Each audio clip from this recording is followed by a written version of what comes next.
नमस्ते दोस्तों, स्वागत है आपका एक्सेल मास्टर सीरीज के डैशबोर्ड क्रिएशन वाले वीडियो में। ये वीडियो हमारे एक्सेल मास्टर सीरीज का चौथा वीडियो है। अगर आपने इसके पहले के 3 वीडियोस नहीं देखे तो आप इस वीडियो के बाद में उन वीडियोस को देख सकते हैं। और अगर आप नए हैं इस चैनल पे तो आप इस चैनल को सब्सक्राइब जरूर कर सकते हैं वीडियो पसंद आने के बाद। तो चलिए सबसे पहले मैं दिखा देता हूँ कि हम करने क्या वाले हैं। इस डेटाबेस को कन्वर्ट करेंगे इस ब्यूटीफुल और बहुत ही बेहतरीन और सबसे इम्पोर्टेंट डायनामिक डैशबोर्ड में। आप देख सकते हैं कि जैसे जैसे मैं सिलेक्शन चेंजेस कर रहा हूँ, है ना, वैसे वैसे पूरा डेटाबेस चेंज हो रहा है।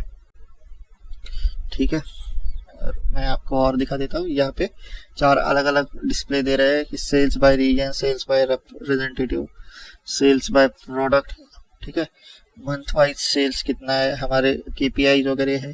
आप टेंशन मत लीजिए, बहुत ही इजी डैशबोर्ड बनाने की प्रोसेस है ये। बहुत ही सिंपल और इजी तरीके से मैं बताने वाला हूँ इस वीडियो में। तो आप इस फाइल को डाउनलोड करके मेरे साथ फॉलो अलोंग कर सकते हैं। आपको करना कुछ नहीं होगा, यहाँ से बस डिलीट कर देना आप इस शीट को और डेटाबेस के साथ शुरू कर सकते हैं आप। तो चलिए चलते हैं हमारे डेटाबेस पे और शुरू करते हैं इस वीडियो को। ये रहा वो डेटाबेस जिसका यूज करके हम उस इंसाइटफुल डैशबोर्ड बिल्ड करेंगे। चलिए सबसे पहले समझते हैं हम हमें डेटाबेस में क्या क्या मिला है। इसे मैं फिट टू कॉलम कर देता हूँ Alt+H+O+I की मदद से डेटाबेस सिलेक्ट करने के बाद। ठीक है, अब इसमें है ट्रांजैक्शन डेट कि कौन से डेट को ये ट्रांजैक्शन हुआ है, रीजन कि कौन से रीजन से ये सेल है, वेस्ट है, ईस्ट है, नॉर्थ है, साउथ। प्रोडक्ट है, कौन से प्रोडक्ट की सेल है, ये क्वांटिटी कितनी बेची है, प्राइस पर पीस, है ना, उस प्रोडक्ट का। अब टोटल सेल्स का मतलब क्या है, यहाँ पे quantity sold multiply by price, मतलब टोटल अमाउंट कितनी मिली हमें सेल्स से। अब ये सेल्स रिप्रेजेंटेटिव की कौन से रिप्रेजेंटेटिव ने ये सेल क्लोज की है। उसके बाद कस्टमर टाइप में कस्टमर था हमारा, वो नया कस्टमर था या रिटर्निंग कस्टमर था, है ना। उसके बाद हम देखेंगे पेमेंट मेथड कि क्रेडिट कार्ड से पेमेंट किया, बैंक ट्रांसफर था, डेबिट कार्ड से किया या कैश दिया है कस्टमर ने। उसके बाद प्रोडक्ट कैटेगरी जैसे पेरिफेरल है, एक्सेसरीज है, इलेक्ट्रॉनिक्स है ना। अब चलिए अब इसके बाद क्या करते हैं, हम देखते हैं हमें कि डैशबोर्ड में कौन से एलिमेंट्स हैं। ये रहे डैशबोर्ड के एलिमेंट्स। क्योंकि यहाँ टाइम बचाना था मैंने इसलिए यहाँ पे एक रफ शीट बनाई है। आप चाहिए तो इसे पेपर पे लिख सकते हैं या फिर इसे ऑप्शनल भी रख सकते हैं इस स्टेप को। अब ये हम क्यों बनाते हैं, क्योंकि हमें जो डैशबोर्ड बनाते वक्त लगने वाला टाइम है वो कम कर पाए हम। अगर हमें पता हो कि हमें बनाना क्या है तो हमें बनाते वक्त उसे सोचना नहीं पड़ेगा ज़्यादा, है ना। तो इसलिए हम उन एलिमेंट्स को पहले नोट डाउन कर देते हैं। तो चलिए अब सबसे पहले देखते हैं कि केपीआईज क्या होंगे। अब केपीआई का मतलब क्या होता है किसी भी बिजनेस के लिए, की परफॉर्मिंग इंडिकेटर्स, मतलब ऐसे कौन से इंडिकेटर्स है जो हमारे परफॉर्मेंस को डिस्प्ले करते हैं, हमारे बिजनेस के परफॉर्मेंस को या एजेंट के परफॉर्मेंस को या जिस किसी का भी परफॉर्मेंस आप मेजर कर रहे हो उसे डिस्प्ले करते हैं। अब इस बिजनेस के लिए सपोज टोटल सेल एक है कि हमने सेल कितना किया उस पर्टिकुलर पीरियड में। ठीक है, एवरेज सेल क्या है पर ट्रांजैक्शन, और टॉप प्रोडक्ट कौन सा था, है ना। ये है हमारे की परफॉर्मिंग इंडिकेटर्स। अब उसके बाद चार्ट्स, हम चार्ट्स में क्या क्या डिस्प्ले करेंगे वो भी मैंने यहाँ पे दिया है। अब सबसे पहले हम दिखाएंगे सेल्स बाय रीजन कि कौन से रीजन की कितनी सेल्स रही। ठीक है, उसके बाद देखेंगे हम सेल्स बाय रिप्रेजेंटेटिव कि कौन से रिप्रेजेंटेटिव ने सबसे अच्छा काम किया। अब सेल्स बाय प्रोडक्ट कि कौन सा प्रोडक्ट कितना बिका हमारा, है ना। मंथ वाइज ट्रेंड भी देखेंगे हम कि सेल्स हमारी मंथ बाय मंथ कैसी चल रही है। उसके बाद फिल्टर्स एंड टाइमलाइंस, जो मैंने आपको दिखाया सिलेक्शन वगैरह करते हैं उसे फिल्टर, और जो हमने मंथ की लाइन जो देखी उसे टाइमलाइन कहते हैं। तो उसमें फिल्टर क्या होगा, रीजन का फिल्टर हम देखा था हमने कि रीजन वाइज हम डेटा को सॉर्ट कर सकते हैं या डेटा को डिस्प्ले कर सकते हैं, कस्टमर टाइप के हिसाब से डिस्प्ले कर सकते हैं या प्रोडक्ट कैटेगरी के हिसाब से डिस्प्ले करते हैं। अब टाइमलाइन क्या होगी, वो तो मंथ की टाइमलाइन होगी, तो मैंने यहाँ पे लिखा नहीं है। अगर आप चाहे तो मैं यहाँ पे लिख देता हूँ, है ना, मंथ की टाइमलाइन। ठीक है, चलिए अब इस डैशबोर्ड को बिल्ड करना शुरू करते हैं। मैं यहाँ पे एक नई शीट बनाता हूँ डैशबोर्ड के नाम से, डैशबोर्ड। ठीक है, सॉरी, ठीक है, इसमें यहाँ पे ले लेता हूँ। अब और एक शीट बनाते हैं जहाँ पे हम कैलकुलेशन या पिवट टेबल वगैरह सब बनाएंगे, या बैकग्राउंड में जो भी हमें करना है वो सब हम यहाँ पे करेंगे। यहाँ पे मैं इस शीट को नाम देता हूँ कैलसी नाम। ठीक है, आप कुछ भी नाम दे सकते हैं, उससे कोई फर्क नहीं पड़ने वाला, ये बस हमारे रेफरेंस के लिए होता है। अब उसके पहले कि हम डैशबोर्ड डिजाइन करना शुरू करें, हमें डेटाबेस को अच्छे से क्लीन करना होगा। अब कोई भी डेटाबेस आता है हमारे पास, उससे सबसे पहले हम बॉर्डर करेंगे, मिडल में ले लेंगे। अगर अब उसमें देखेंगे कि कोई ब्लैंक है क्या, अगर ब्लैंक है तो उसे हम डैश से रिप्लेस कर देंगे। ठीक है, यहाँ पे ब्लैंक नहीं है तो कोई प्रॉब्लम नहीं है। उसके बाद हम देखेंगे क्या डुप्लीकेट रोज है, अगर क्योंकि डुप्लीकेट रोज हुई तो हमारे इनसाइट्स जो हम निकालेंगे वो गलत होंगी। अब क्योंकि हमें टोटल रो देखनी है, किसी एक बेसिस पे हमें डुप्लीकेशन देखना नहीं है ना, तो मैं सिलेक्ट ऑल ही रखता हूँ, एंटर कर देता हूँ। तो नो डुप्लीकेट वैल्यूज फाउंड। ठीक है, तो डुप्लीकेशन भी नहीं है, भले ही यहाँ पे नहीं दिख रहा है, आपको नहीं मिल रहा है कुछ, लेकिन आपको ये स्टेप्स फॉलो करने हैं, क्योंकि जब हम रियल टाइम डेटा पे काम करेंगे तो डुप्लीकेशन वगैरह होता है और उससे हमारे इंसाइट्स पे फर्क पड़ता है ना। तो चलिए सबसे पहले शुरू करते हैं हम KPI से। मैं इसे कॉपी कर लेता हूँ यहाँ पे, तो मैं आसानी हो जाएगी, है ना। मैं थोड़ा सा जूम भी कर लेता हूँ, क्लियर दिखेगा हमें। अब हमें डिस्प्ले क्या क्या करना है, total sales, total average sale और टॉप प्रोडक्ट। उसके लिए हम एक शेप या शेप को चूज करेंगे, जैसे ठीक है शेप्स। अगर आपका पुराना एक्सेल है तो यहाँ पे डायरेक्टली आपको शेप नाम से दिख जाएगा। अब क्योंकि ये नया है तो इलिस्ट्रेशन, ये मेरे लिए भी थोड़ा सा नया है एक्सेल ये वाला वर्जन, तो थोड़ा सा प्रॉब्लम हो रहा है ना। अब मैं चाहता हूँ कि इस शेप को हम ले ले, तो सबसे पहले हम इसको सेलेक्ट कर लेते हैं, ये होगा हमारा टोटल सेल के लिए। अब और एक ऐड कर देंगे इसमें, तो ये हो जाएगा हमारा। अब मैं यहाँ पे बहुत रफली बना रहा हूँ, कोई बहुत ज़्यादा फैंसी ये नहीं कर रहा हूँ मैं, तो आप कर सकते हैं अगर आप चाहे तो, इसे और भी अच्छा बना सकते हैं। अब इसे हम हेडर दे देते हैं टोटल सेल की, इसे हम हेडर दे देते हैं एवरेज सेल की, है ना। आप चाहे तो इसे थोड़ा सा मूव भी कर सकते हैं, कोई प्रॉब्लम नहीं है। याद रखिए कि बस दिखने में भी अच्छा हो और आपको बनाने में भी इजी पड़े। अगर सिर्फ दिखने में अच्छा है, बनाने में बहुत ही हार्ड पड़ रहा है, तो कोई मतलब नहीं बनता, है ना। और अगर सिर्फ बनाने के लिए इजी बना दिया आपने, लेकिन दिखने में ना अच्छा है ना इंसाइटफुल है, तो उसका भी कोई मतलब नहीं बनता। मैं इसे मर्ज सेंटर कर देता हूँ, इसे बीच में ले लेता हूँ मैं। ठीक है, इसके साथ भी वही करूँगा, सेंटर में ले लूँगा अलाइनमेंट।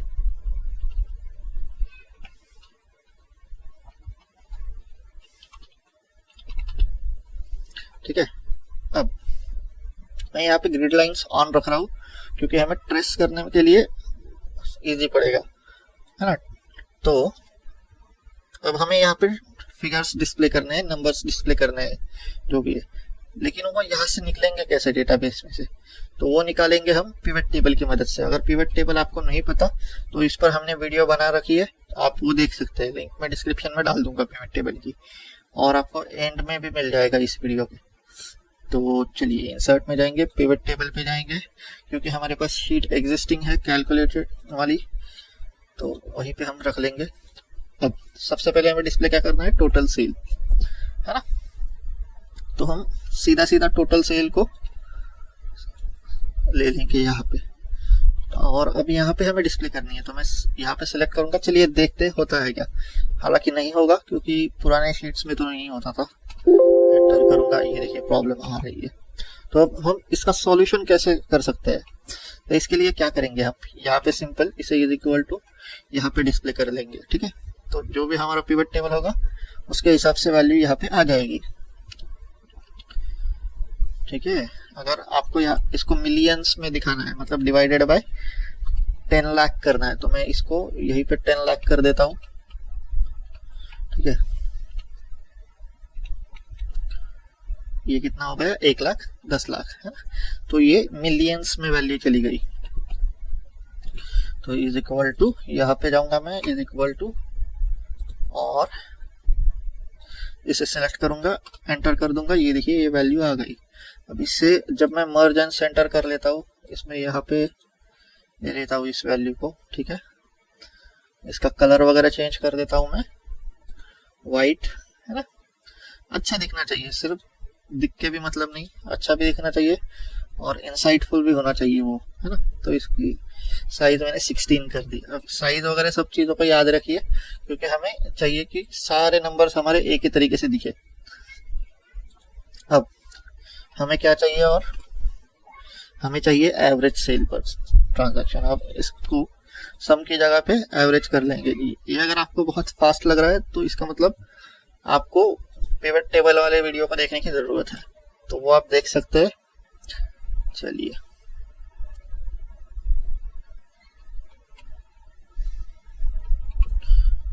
ओके, ये यहाँ से डेटा ले रहा है। मैं डर गया 2 सेकंड के लिए कि ऐसा कैसे हो रहा है ना। इसे भी हम मिलियन में दे देंगे, तो 10 लाख, 1 2 3।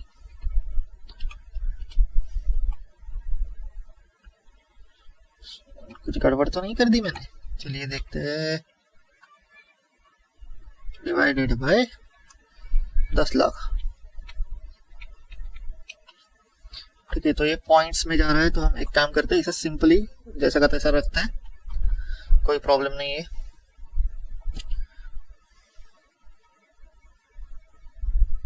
इससे मैं हटा देता हूँ, सिंपली यहाँ पे रख देता हूँ मैं। तो मतलब 7,30,000 का हमारा एवरेज टिकट साइज है पर ट्रांजैक्शन। इसका मैं डेसिमल थोड़ा सा कम कर लेता हूँ। अगर आपको 2 डेसिमल्स के नंबर चाहिए तो 2 डेसिमल्स यहाँ पे डाल सकते हैं आप, ठीक है। मैं यहाँ पे भी इसको चेंज कर देता हूँ। अब सेम प्रोसेस हम फॉलो करेंगे। अब इसके लिए हम एक काम कर सकते हैं कि इज इक्वल टू जाएंगे यहाँ पे, ठीक है, कैलसी, और इसको सिलेक्ट करना है आपको, पिवट टेबल को सिलेक्ट नहीं करना है ना, क्योंकि ये नंबर है और डिस्प्ले नहीं करेगा, ठीक है। इसे मैं 16 की साइज कर देता हूँ, वाइट, बोर्ड, ये सेंटर, ठीक है। एवरेज सेल हो गया हमारा। अब टॉप प्रोडक्ट, अब टॉप प्रोडक्ट कैसे निकालेंगे हम, ये थोड़ा सा चैलेंजिंग है ना। अब टॉप प्रोडक्ट निकालने के 2 तरीके हैं हमारे पास। एक यहाँ पे मैं प्रोडक्ट डाल देता हूँ, ठीक है। एक है कि सेल के हिसाब से हम चले जाए, ये हमारा टॉप प्रोडक्ट क्या है। लेकिन इसमें एक कैच है, जैसे यहाँ पे हमें देखना होगा जनरली, अगर लॉजिकली हम सोचे, यहाँ पे हमें माउस दिख रहा है सबसे ज्यादा जो जिसने रेवेन्यू जनरेट किया है। लेकिन अगर हम एक्चुअल में देखें कि हमारा टॉप प्रोडक्ट कौन सा है, मतलब सबसे ज्यादा बेचे जाने वाला, एक हो सकता है कि सबसे ज्यादा रेवेन्यू कौन से प्रोडक्ट ने कमा के दिया हमें, दूसरा हो सकता है कि सबसे ज्यादा हमने बेचा क्या। तो यहाँ पे मैं बेचा क्या वो देखना चाहता हूँ। तो इसके लिए हम क्या करेंगे, टोटल सेल्स की बजाय क्वांटिटी सोल्ड को लेंगे, उसकी सम लेंगे। इसे मैं सॉर्ट कर देता हूँ, ठीक है। तो ये टॉप प्रोडक्ट हमारा चार्जर रहेगा, है ना।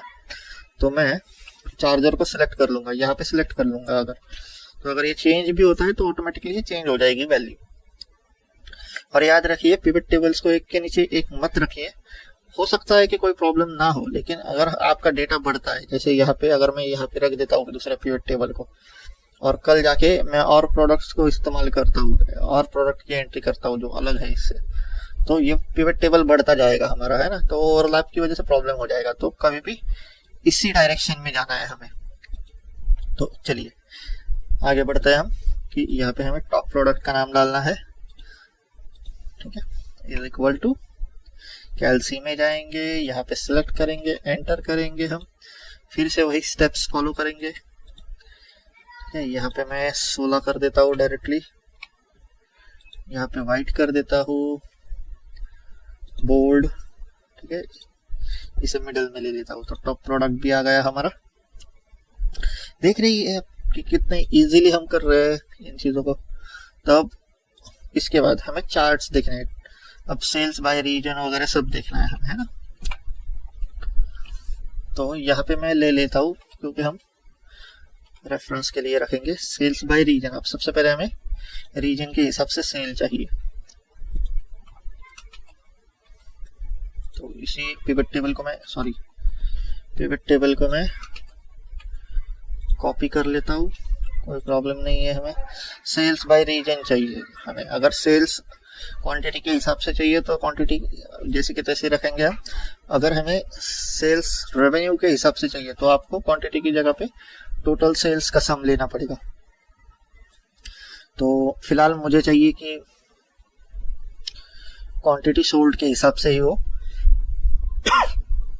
और मैं चाहता हूँ कि ये जो सेल है हमारा वो ऐसे दिखने की बजाय हमें परसेंटेज में दिखाई दे, मतलब कितना कंट्रीब्यूट किया है ना। मतलब अगर हमारी सेल हुई है 26,199 प्रोडक्ट्स की, तो इसमें इसने कितने प्रोडक्ट्स का कंट्रीब्यूशन दिया, कितने परसेंटेज है ना। तो इसे मैं नाम दे देता हूँ रीजन, ठीक है, इसे नाम दे देता हूँ सेल्स परसेंटेज। अब आप यहाँ इसकी जगह पे रेवेन्यू के हिसाब से भी कर सकते हैं। मैं बस एक एग्जांपल के लिए ये डैशबोर्ड बना रहे हैं हम, तो यहाँ पे ये ले रहा हूँ, ठीक है। इसे हटा देता हूँ, इसकी ज़रूरत नहीं है। अब इसे हम सिलेक्ट करेंगे, इंसर्ट में जाएंगे, और अगर चार्ट्स में क्लिक करते हैं रिकमेंडेड चार्ट, तो ये चार्ट हमें मिलता है जो कि हम ले लेते हैं, ठीक है। अगर आपको दूसरा कोई चाहिए चार्ट तो आप ले सकते हैं, कोई प्रॉब्लम नहीं है, ठीक है। मैं इसे कट कर देता हूँ और यहाँ पे ऐड कर देता हूँ मैं। ये हो गया हमारा सेल्स बाय रीजन। मैं इसे कॉपी करके इसका टाइटल यहाँ पे डाल देता हूँ, है ना। इसमें से लाइन्स हटा देता हूँ मैं। अगर एक्सिस हमें चाहिए ये वाला, इसे एक्सिस कहते हैं, X axis, Y axis. Axis हमें फिलहाल नहीं चाहिए, ठीक है। तो एक्सिस टाइटल, ठीक है, सॉरी, एक्सिस को हम, ये वर्टिकल है या हॉरिजॉन्टल है? आई थिंक वर्टिकल है ना। हाँ सही है ना। हमें लेबल्स चाहिए, मतलब डेटा पॉइंट्स हमें दिखने चाहिए, तो हम आउटसाइड एंड इसे डाल देंगे। तो सेल्स बाय रीजन का चार्ट हमारा आ गया। अब ये जो लेबल है या लेजेंड है, सॉरी लेबल नहीं लेजेंड है वो, उसे हम बॉटम में शिफ्ट कर देंगे, या तो फिर एक काम करते हैं टॉप में रखते हैं इसे। आप जहाँ चाहिए वहां रख सकते हैं, कोई प्रॉब्लम नहीं है, ठीक है। मैं इसे कट कर देता हूँ क्योंकि वो हमारा बन गया है। इसे यहाँ तक ले लेता हूँ मैं, है ना, और इसे यहाँ से बढ़ा देता हूँ। अब हमें क्या चाहिए, सेल्स बाय रिप्रेजेंटेटिव। अब जैसे हमने ये किया है, क्योंकि मैं सेल्स के अमाउंट ले रहा हूँ, मतलब नंबर्स ले रहा हूँ, क्योंकि वो मेरे लिए इजी पड़ेगा। अगर यहाँ पे हमें परसेंटेज दिखाना था, सॉरी मैं वो दिखाना भूल गया। अब क्या हम वापस बनाएंगे? नहीं, कोई ज़रूरत नहीं। यहाँ पे जो भी हम चेंजेस करेंगे वो सिंपली यहाँ पे हो जाएंगे। चलिए देखते हैं। तो यहाँ पे मैं परसेंटेज दिखाना चाहता हूँ ग्रैंड टोटल के हिसाब से, तो इसे मैं सिलेक्ट कर लेता हूँ, grand total, percentage of grand total, है ना। तो क्या ये चेंज हो गया? ये देखिए बहुत ही खूबसूरती से ये चेंज हो गया है। यहाँ से मैं एक काम करता हूँ, लेजेंड को हटा देता हूँ, क्योंकि सिंगल लेजेंड है तो कोई मतलब नहीं बनता एक्चुअल में, है ना। सेल्स बाय रीजन हो गया। अब सेल्स बाय रिप्रेजेंटेटिव। अब यहाँ पे रीजन की जगह पे मैं रिप्रेजेंटेटिव को लगा देता हूँ, सेल्स रिप्रेजेंटेटिव। अब मुझे ये नहीं चाहिए परसेंटेज वगैरह, मुझे टोटल सेल्स चाहिए कि रेवेन्यू कितना जनरेट किया उसने, है ना। अब इसे हम मिलियंस में कर सकते हैं। जैसे इसको मैं नाम दे देता हूँ, एक सेकेंड, रेवेन्यू। आप फॉलो अलोंग कर सकते हैं मुझे, ठीक है। ये फाइल आपके पास होगी, आपने डाउनलोड की होगी, तो आप साथ साथ में करेंगे तो बहुत ही बेटर रहेगा। अगर कोई प्रॉब्लम आती है तो आप कमेंट में बता सकते हैं, मैं आपको जवाब जरूर दूंगा। तो कैलकुलेटेड फील्ड करेंगे ऐड, ठीक है। हमने क्या लिया है, total sales divided by 10 lakh. अब 10 लाख क्यों कर रहे हैं? जब भी हम मिलियंस में कन्वर्ट करना चाहते हैं तो हम 10 लाख से डिवाइड क्यों कर रहे हैं? कमेंट में जरूर बताइए। जो भी सही जवाब देगा उसके कमेंट को मैं पिन कर दूंगा। तो ये हो गया रेवेन्यू इन मिलियन, ठीक है। अब सेम प्रोसेस हमें फॉलो करनी है, कोई अलग नहीं है। मैंने ये शॉर्टकट कैसे किया, अल्ट एंड की, तो रिकमेंडेड चार्ट ओपन हो जाएंगी। अगर आपको बार चार्ट चाहिए तो ये हम रख सकते हैं, या अगर कोई और तरीके की चार्ट चाहिए, आपको चार्ट्स चाहिए तो आप इसे देख सकते हैं कि कौन से चार्ट है, कौन से तरीके हैं चार्ट के, है ना। तो एक काम करते हैं, इस चार्ट को रखते हैं, मुझे अच्छा लग रहा है। आप जो चाहे रख सकते हैं, कोई प्रॉब्लम नहीं है। तो इसे मैं अब यहाँ से मैं ले कैसे रहा हूँ, तो मैं चार्ट को सिलेक्ट कर रहा हूँ, कंट्रोल एक्स से कट कर रहा हूँ और यहाँ पे जाके जहां मुझे चार्ट चाहिए वहां पे पेस्ट कर दे रहा हूँ, है ना। बहुत ही सिंपल है ना चीजें। अब इसे मैं डायरेक्टली भी डिलीट कर सकता हूँ, वहां से जाके अलग से डिलीट करने की जरूरत नहीं है मुझे। अब टोटल की भी जरूरत नहीं है हमें। एक सेकेंड, हमें चार्ट टाइटल चाहिए, है ना, सेल्स बाय रिप्रेजेंटेटिव। तो ठीक है, इसे मैं चेंज कर देता हूँ। ठीक है, यहाँ पे नाम वगैरह चाहिए हमें और क्या चाहिए, डेटा लेबल्स भी चाहिए। अब ये हटा देता हूँ मैं, यहाँ से जो ग्रिड लाइन्स है टाइटल, ठीक है, चार्ट की ये हटा दी मैंने। अब ये बहुत ही सिंपल डैशबोर्ड बना रहे हैं, है ना। अगर हम रियल लाइफ में देखेंगे तो इससे कॉम्प्लेक्स डैशबोर्ड होते हैं। तो अगर आपको सिंपल डैशबोर्ड्स आ गए तो आप कॉम्प्लेक्स भी बना पाएंगे इजीली। इस सोच से मैं आपको बहुत ही सिंपल डैशबोर्ड दिखा रहा हूँ, ज़्यादा कुछ चेंजेस नहीं कर रहा हूँ। जब हम चार्ट वाली सीरीज कवर करेंगे हमारे चैनल पे, तब हम देखेंगे कि चार्ट में और क्या क्या हम कर सकते हैं, कौन सी चीज़ें चेंजेस कर सकते हैं। इसे बहुत ही कस्टमाइज किया जा सकता है इस चार्ट को। लेकिन चलिए फिलहाल के लिए हम आगे बढ़ते हैं, अगले चार्ट को ऐड करेंगे हम। अब सेल्स बाय प्रोडक्ट, अब क्योंकि हमारे पास प्रोडक्ट कम है ना, तो इसकी सेल को हम एज अ पाई चार्ट दिखाएंगे। आपको चाहिए वो आप दिखा सकते हैं, कोई प्रॉब्लम नहीं है। अब मैं बस रिप्रेजेंटेटिव की बजाय प्रोडक्ट का कैटेगरी डाल देता हूँ। प्रोडक्ट कैटेगरी नहीं, प्रोडक्ट चाहिए हमें। ये देखिए, छोटी छोटी मिस्टेक्स सबसे होती है ना, लेकिन हम आगे तभी बढ़ते हैं जब हम उन मिस्टेक्स से सीखते हैं। तो यहाँ पे मैं प्रोडक्ट लिख देता हूँ। अब फिर से हम सिलेक्ट करेंगे डेटा को, अल्ट एन के, रिकमेंडेड चार्ट ओपन हो जाएगा। मैं चाहता हूँ कि भाई चलिए देखते हैं, काम करते हैं अलग। अब क्या इसमें डिस्प्ले हो रहा है सब कुछ, आई थिंक मुझे पता नहीं चल रहा सच कहूँ तो, कि कौन से प्रोडक्ट ने सबसे ज्यादा किया, कौन से प्रोडक्ट ने कम किया। चलिए, और कोई प्रोडक्ट चार्ट टाइप है क्या, नहीं, ट्री मैप नहीं दिख रहा है। एक काम करते हैं, इसे हम परसेंटेज में लेके देखते हैं, क्या कहना है आपका। चलिए देखते हैं, ट्राई करते हैं हम, उसमें क्या है। अगर नहीं अच्छा लगा तो वापस हम कंट्रोल Z करेंगे, बहुत ही सिंपली, और हमें पता चल जाएगा कि अरे ये तो काम नहीं कर रहा, है ना। तो हाँ, मुझे पता है मैंने नाम चेंज नहीं किया कॉलम का, नहीं, मुझे इतना कुछ फर्क नहीं लग रहा। तो एक काम करते, कंट्रोल Z करते, जैसा मैंने कहा रेवेन्यू के हिसाब से ही लेते, इसको ऐसे ही डिस्प्ले करते हैं। मैं क्या कहता हूँ, अगर आप सॉर्ट करना चाहे तो कर सकते हैं, कोई प्रॉब्लम नहीं है, लेकिन मैं चाहता हूँ कि भाई ऐसे ही डिस्प्ले हो। अगर मैं चाहूँ तो ऐसे भी कर सकता हूँ, इसे किसी तरीके से सॉर्ट भी कर सकता हूँ। अगर मैं इस टेबल को सॉर्ट कर लूँ लार्जेस्ट टू स्मॉलेस्ट, तो आप देख सकते हैं उस तरीके से सॉर्ट हो रहा है हमारा चार्ट, है ना। स्मॉलेस्ट टू लार्जेस्ट करता हूँ तो बढ़ते हुए जाएगा, लेकिन एक काम करते हैं, मुझे ऐसे ही रखना है, मुझे अच्छा लग रहा है। आप चेंज कर सकते हैं, कोई प्रॉब्लम नहीं है। मैं फिर से बार बार दोहरा रहा हूँ, पता है मुझे, लेकिन फिर भी अब इसे मैं यहाँ पे अलाइन कर लेता हूँ। अब ये कौन सा चार्ट है दोस्तों, ठीक है, इसे मैं हटा देता हूँ क्योंकि नहीं चाहिए हमें, ये भी नहीं चाहिए। यहाँ पे सिंपली क्लिक करके डिलीट का बटन हिट कर रहा हूँ मैं।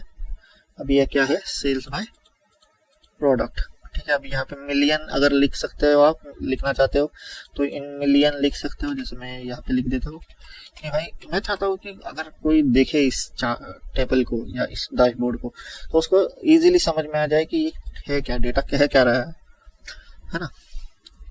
तो इसलिए मैं क्लियरली रखता हूँ सब।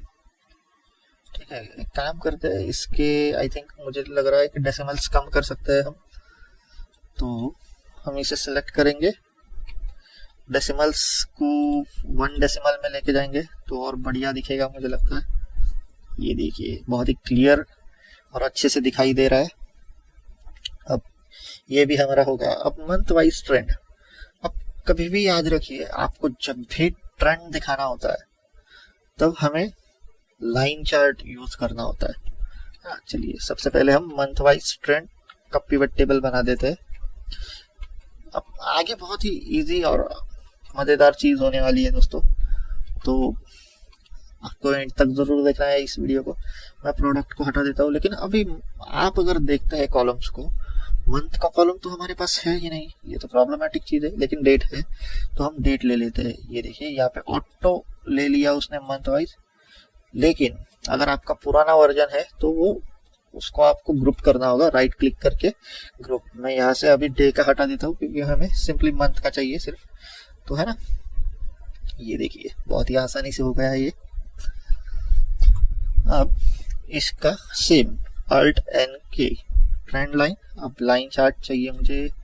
चलिए कौन सी वाली लूँ, एक काम करते हैं, ये वाली अच्छी लग रही है मुझे, बढ़िया लग रही है, तो इसे मैं ले लेता हूँ। चाहिए तो हम ये भी ले सकते हैं, लेकिन ठीक है इसी वाली को ले लेते हैं, अच्छा है ये।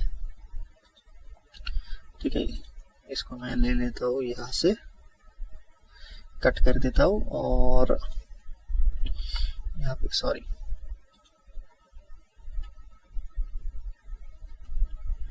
इसको मैं कंट्रोल X कर लूंगा, यहाँ पे डाला जाऊंगा, यहाँ कहीं पे प्रेस करके ओके इसे सेट कर लेता हूँ, मैं अलाइन कर लेता हूँ। सबसे पहले टोटल हमें नहीं चाहिए भाई, टोटल क्या हमें ये भी नहीं चाहिए, अगर चाहे तो आप यहाँ पे रख सकते हैं, लेकिन नहीं चाहिए मुझे। अब ये एक्सेस भी नहीं चाहिए मुझे एक्चुअल में, तो इसे भी मैं डिलीट कर देता हूँ। मंथ चाहिए क्या, हाँ चाहिए मुझे मंथ, क्योंकि पता कैसे चलेगा भाई, है ना। तो हाँ ये भी नहीं चाहिए मुझे क्योंकि एक ही है हमारे पास।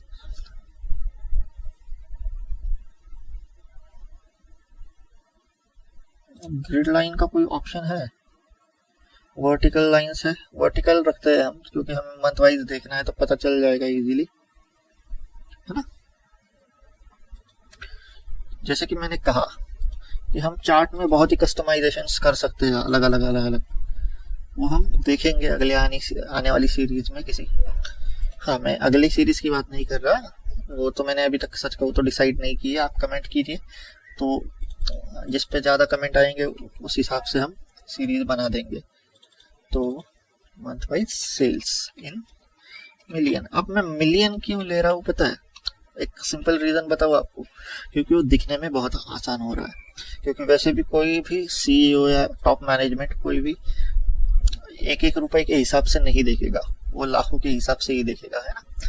तो ये सिंपल लॉजिक है, आपको सिंपल लॉजिक ही यूज करना है, ज्यादा कोई कॉम्प्लेक्स काम नहीं करना है हमें, है ना। तो ये हो गया। अब हमें फिल्टर्स वगैरह चाहिए जो हमने शुरू में देखे थे, है ना। तो सबसे पहले टाइमलाइन इंसर्ट करते हैं, तो वो कैसे करेंगे, हम इंसर्ट में जाएंगे, सिंपल स्लाइसर और टाइमलाइन दिख रही है, उसमें से टाइमलाइन सिलेक्ट करेंगे हम। एक सेकेंड, वो कह रहा है कि एक काम करते हैं किसी, चलिए इसे कैंसिल कर देता हूँ मैं, सिंपल कैल्सी में जाएंगे, यहाँ से टाइमलाइन इंसर्ट कर देंगे डेट वाले कॉलम से। ये हो गई हमारी टाइमलाइन। अब इसमें से हमें क्या क्या चाहिए क्या क्या नहीं चाहिए वो हम यहाँ से सिलेक्ट कर सकते हैं। ठीक है, जैसे मैं चाहता हूँ कि हेडर हट जाए, हेडर रखते हैं हम, कभी कभी काम भी आता है। स्क्रोलर नहीं चाहिए हमें। टाइम लेबल से क्या होगा, ओके टाइम लेबल भी नहीं चाहिए। सिलेक्शन लेबल ठीक है, नहीं चाहिए सिलेक्शन लेबल का भी, ठीक है। अब इसे हम ले लेते हैं। सेम मैं कंट्रोल एक्स करके कंट्रोल बी कर रहा हूँ। तो हम एक काम करते हैं, चलिए इसके बीच में एक कुछ लाइन हटा देता हूँ मैं, तो ये हो जाएगा आसानी से। टॉप में ये डाल देंगे हम,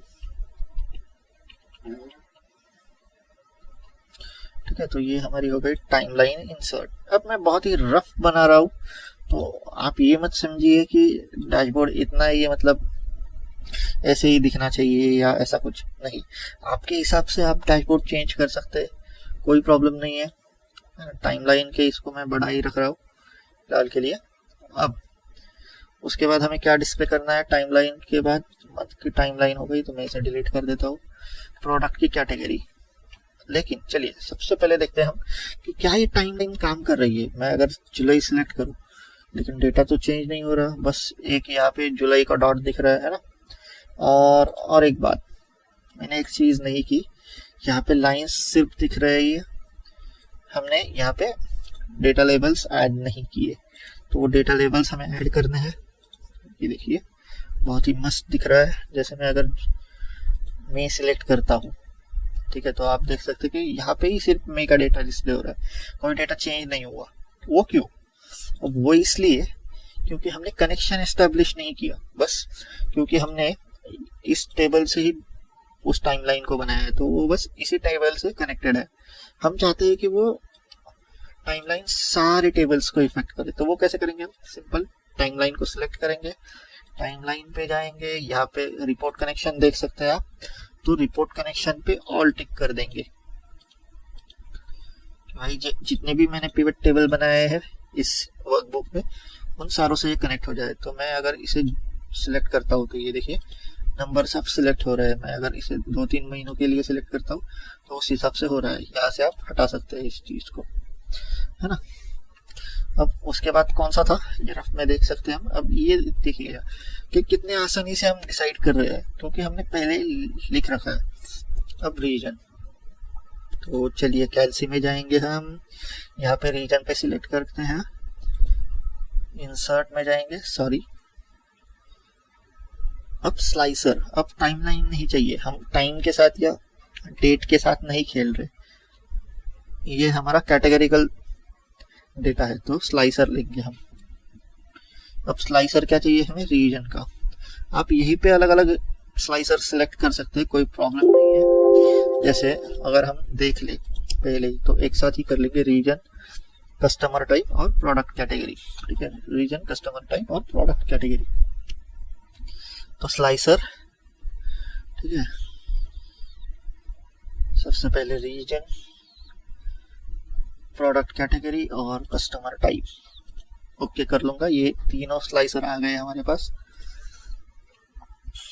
ठीक है। मैं इन तीनों को सिलेक्ट करता हूँ, कंट्रोल एक्स कर देता हूँ, यहाँ पे जाके कंट्रोल पेस्ट कर दूंगा। अब यहाँ पे मैं चाहता हूँ कि ये यहाँ पे डिस्प्ले रहे, सॉरी अब ये ग्रुप हो गए हैं, तो ऐसे 1 बाय 1 सिलेक्ट करके हटा देता हूँ, अलग अलग कर देता हूँ। अब इसे हम डिजाइन अलग तरीके से कर सकते हैं। जैसे मैं स्लाइसर पे सिलेक्ट करता हूँ, तो ये अलग अलग डिजाइन कर सकते हैं हम, लेकिन इसे कभी किसी और दिन देखेंगे।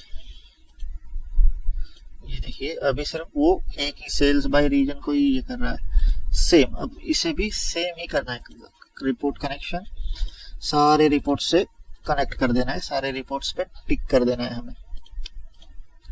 बहुत ही सिंपल है ना। बहुत ही मजा आ रहा है मुझे ये डैशबोर्ड डिजाइन करने में।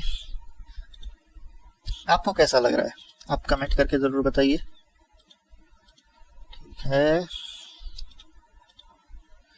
यहाँ पे हालांकि मैं बहुत ही सिंपली और ज़्यादा कुछ डीप में नहीं जा रहा हूँ, क्योंकि हम इन चीज़ों को अलग अलग कवर करने ही वाले हैं, तो कोई प्रॉब्लम नहीं है। अगर आपको नहीं आती है इनमें से कई चीज़ें, तो आप हमारे चैनल को सब्सक्राइब कर सकते हैं, देख सकते हैं। हम आने वाले वक्त में इसे कवर करने ही वाले हैं। तो मैं इसे इसकी साइज चेंज कर देता हूँ, ठीक है। उसके बाद हम कस्टमर टाइप को डाल देंगे, यहाँ पे आप कहीं पे भी रख सकते हैं। मेरा यहाँ पे उद्देश्य है कि आपको समझ में आ जाए कि डैशबोर्ड होता क्या है, और वो भी डायनामिक। हमारा ज़्यादा ठीक है। तो प्रोडक्ट कैटेगरी को छोटा कर देता हूँ मैं यहाँ पे। हाँ, और एक चीज़, जैसे जैसे हमारे डेटा में प्रोडक्ट कैटेगरी या कस्टमर टाइप तो नहीं बढ़ सकते, लेकिन प्रोडक्ट कैटेगरी वगैरह बढ़ती है तो यहाँ पे ऑटोमेटिकली बढ़ जाएगी। आपको बस इन पिवट्स को रिफ्रेश करना होगा। यहाँ पे डेटा डालने के बाद, हमारे डेटाबेस के नीचे डेटा डालने के बाद पिवट को, सोर्स को चेंज करना होगा, रिफ्रेश करना होगा। चलिए, तो ये हमारा डैशबोर्ड बन चुका है। इसकी ग्रिड लाइन में हटा देता हूँ, और चलिए अब टेस्ट करते हैं कि क्या मैं ऐसा कुछ कर सकता हूँ कि ईस्ट के रीजन का, ठीक है, या चलिए रीजन हटा देता हूँ मैं, न्यू कस्टमर्स का डेटा देखना चाहता हूँ मैं, ठीक है, सिर्फ जनवरी से लेके मार्च तक। ये देखिए डेटा चेंज हो रहा है पूरा, और मैं देखना चाहता हूँ कि एक्सेसरीज का ही डेटा देखना है मुझे। तो ये देखिए इन तीनों मंथ्स का हमें अच्छे से डेटा डिस्प्ले हो रहा है, या कोई भी कॉम्बिनेशन देख सकते है ना, जो हमने वीडियो के स्टार्ट में देखा। तो ये था हमारा एक्सेल का डैशबोर्ड क्रिएशन वाला वीडियो। कैसा लगा आपको ये वीडियो, आप कमेंट करके ज़रूर बताइए। अगर कोई सवाल है तो उसे भी आप कमेंट कर सकते हैं, मैं जवाब ज़रूर दूंगा। शेयर कीजिए इस वीडियो को उन दोस्तों के साथ जो एक्सेल को सीखना चाहते हैं या सीख रहे हैं। हम अगले वीडियो में कवर करने वाले इंटरव्यू क्वेश्चंस, अलग अलग इंटरव्यू के क्वेश्चंस बताऊंगा मैं आपको। तो अगर आप नए हैं इस चैनल पे तो सब्सक्राइब जरूर कीजिए इस चैनल को। मिलते हैं अगले वीडियो में, तब तक के लिए थैंक यू।